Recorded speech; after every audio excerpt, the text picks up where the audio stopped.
একটা রোগ স্টেট, যেটা ইতিমধ্যেই হচ্ছে গোটা বিশ্বে যেটুকুনি তার ছিল, এবং এবারের যুদ্ধে মাজা কোমর ভেঙে এমন অবস্থা এখন হচ্ছে অনেকটাই পাকিস্তান এখন অনেকটা আগে ডিনায়াল মোডে ছিল, এখন অনেকটাই মেনে নেওয়ার তো রয়েছে, এবং বিভিন্ন ব্যাক চ্যানেল দিয়ে ইসলামাবাদ চাইছে ভারতের সাথে যদি একটা বৈঠকে বসা যায়। বিভিন্ন ব্যাক চ্যানেলগুলোকে তারা অ্যাক্টিভ করেছে। বাংলাদেশের ক্ষেত্রে কি হবে এই বিষয়টা আমি প্রতিবাবুর কাছে জানতে চাইবো, যে এরকম একটা পরিস্থিতি থেকে বেরোতে আদৌ সক্ষম হবে কিনা। তার আগে একটা ফোন নিয়ে নেবো। গোরাচাঁদ মন্ডল রয়েছেন নবদ্বীপ থেকে, বলুন। হ্যাঁ, নমস্কার। সবাইকে আমি আন্তরিক শুভেচ্ছা নমস্কার জানাই। আমার বক্তব্য হলো যে বাংলাদেশে সেনা প্রধান থেকে আরম্ভ করে সবাই মানে বদমাইশির রূপ ধরেছে। এখন এদেরকে শিক্ষা দিতে একমাত্র আমাদের ভারত আছে। ওই তিস্তার জল আর এই গঙ্গার জল চুক্তিটা বাদ দিলেই হবে, এদেরকে শিক্ষা দিতেই হবে। নইলে বাংলাদেশে যারা কজন হিন্দু আছে তারা জীবিত থাকবে না। সবাইকে আমি বলছি আপনারা সবাই ভালো থাকবেন, নমস্কার। মানে এইটা একটা দাবি, মানে এইটা যাবে না যে এই ৮ মাসের এই যে বিভৎসতা, কোথাও দেখছেন যে এই সিন্ধু চুক্তি বা জল, একটা সময় হিউম্যানিটেরিয়ান ইস্যুগুলো কতটা প্রবল ছিল, কিন্তু এখন প্রায় দেখছি অধিকাংশ মানুষই বলছেন যে বাংলাদেশকেও শিক্ষা দিতে হবে। এই তিস্তা গঙ্গা এই যে চুক্তি, এই চুক্তিগুলোর মাধ্যমে এগুলো হবে না, ওদের শিক্ষা দিতে হবে। তার কারণ না হলে এটা যদি পায় আবারও হচ্ছে হিন্দুদের উপর আক্রমণ নামিয়ে আনবে। এই ধরনের একটা মানসিকতা তৈরি হয়ে গেছে, যেটা খুব দুর্ভাগ্য হলেও সত্যি। না মানে মানসিকতাটা তৈরি হয়েছে অভিজ্ঞতার ভিত্তিতে। গত ৮ মাসে যেভাবে আমরা ওখানে সংখ্যালঘুদের ওপর আক্রমণ দেখেছি এবং যা সব ভিডিও বা ছবি দেখেছি, তাতে সেই অভিজ্ঞতা থেকেই আমাদের যারা এই কথাগুলো বলছে। কিন্তু এখানে দুটো জিনিস খুব গুরুত্বপূর্ণ, যে এই জায়গা থেকে বাংলাদেশ বেরোবে কী করে বা বাংলাদেশ কি চাইছে। দেখুন, আসলে আমি যতটুকু বাংলাদেশে আমার যে কজন বন্ধুবান্ধব আছে আমি যা খবর পেয়েছি, যে তাতে তারা কিন্তু ওই যেটা দেবাশিসদা বলছিলেন, যে তাদের মূল অভিযোগটা ছিল, এমনকি আওয়ামী লীগ পন্থীর অনেকেরও মূল অভিযোগটা ছিল যে স্টাইল অফ গভর্নেন্স শেখ হাসিনার ইন্ডিভিজুয়াল।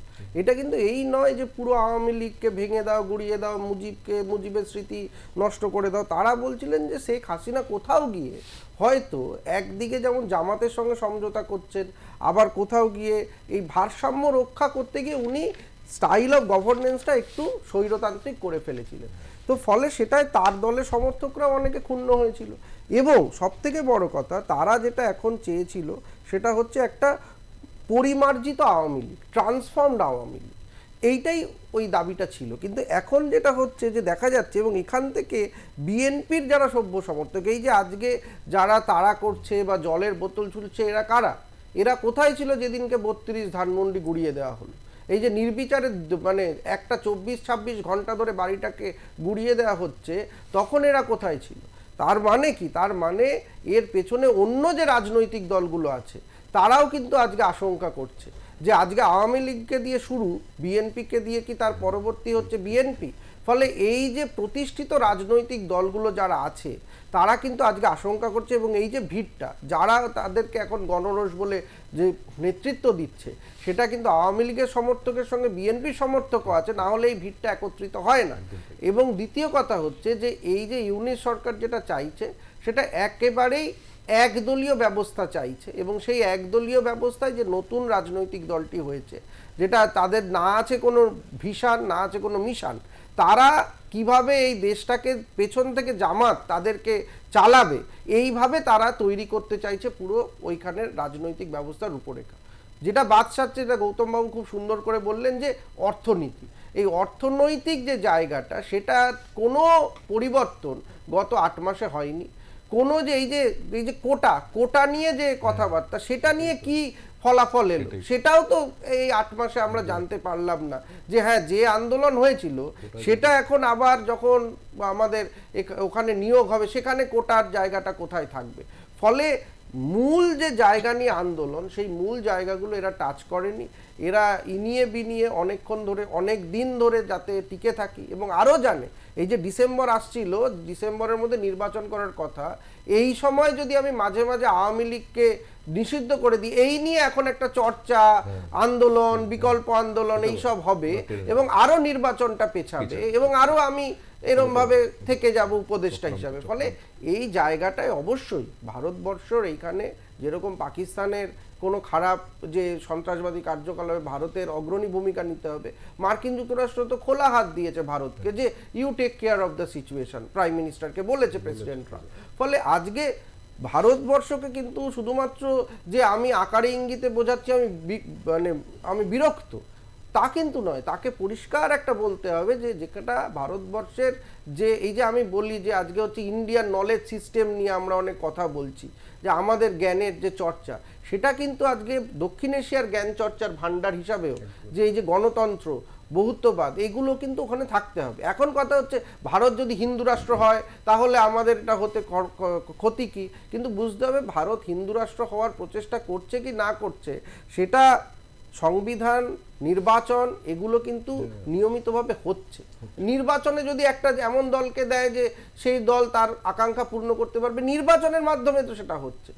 কমেছে সিট 2024-এ যারা এটা চেয়েছিল। আবার বাংলাদেশেও তো নির্বাচনটা করতে হবে, নির্বাচনে free and fair, all participation সব জায়গায়। এই যে বললেন যে মানে আমেরিকাও চাইছে, কিন্তু আমেরিকারও যে একটা ইন্টারেস্ট যে হিউম্যান করিডর করতে চাইছে একদম পুরো আরাকান থেকে, যাতে বিভিন্ন হেল্প পাওয়া যায়। আমরা জানি হিউম্যান করিডোরের ইতিহাসগুলো অত্যন্ত মর্মান্তিক। সার্বিয়াতে কি হয়েছিল হিউম্যান করিডোরে, প্রত্যেকটা হিউম্যান করিডর ডিজাস্টার্স। তাহলেও ইউনুসের উপর মানে একটা চাপ তো মানে সেই জায়গা থেকে রয়েছে, এবং হচ্ছে তিনি চাইছেন ভারতের সাথে একটা হয়তো একটা প্রসেস চাইছেন। গতকালই বলছেন উত্তর পূর্ব ভারত, নেপাল, ভুটান একটা অর্থনৈতিক সমৃদ্ধির পরিস্থিতি তৈরি করতে, মানে আগের বয়ানের থেকে বয়ান ঘুরে গেছে। বাংলাদেশ নিজেকে একটা এমন জায়গায় পজিশন করার চেষ্টা করছে যে যেই কাজটা ওয়েস্ট বেঙ্গল থেকে বা ইন্ডিয়া থেকে যেই কাজটা হচ্ছে সেই কাজটা আমাদের এখান থেকে হোক। ইন্ডিয়ার যেটা নর্থ ইস্টের ডেভেলপমেন্টের জন্য যে অ্যাক্টিভিটিসগুলো কলকাতা থেকে বা শিলিগুড়ি থেকে বা এখান থেকে আমরা যে অ্যাক্টিভিটিসগুলো করি সেগুলো চিটাগং থেকে বা ঢাকা থেকে কেন হবে নর্থ ইস্টের জন্য?